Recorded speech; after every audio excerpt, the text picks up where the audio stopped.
एक खूबसूरत वाकया।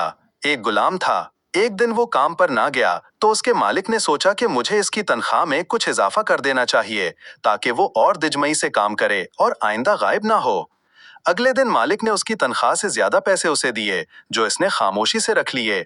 लेकिन कुछ दिनों बाद वो दोबारा गैर हाजिर हुआ तो उसके मालिक ने गुस्से में आकर उसकी तनख्वाह में किया गया इजाफा खत्म कर दिया और उसको पहले वाली तनख्वाह ही दी। गुलाम ने अब भी खामोशी इख्तियार की तो मालिक ने कहा, जब मैंने इजाफा किया तो तुम खामोश रहे और अब जब कमी की तो भी खामोश हो, क्यों? तब गुलाम ने जवाब दिया, जब मैं पहले दिन गैर हाजिर था तो इसकी वजह बच्चे की पैदाइश थी और आपकी तरफ से तनख्वाह में इजाफे को मैंने वो रिस्क ख्याल किया जो वो अपने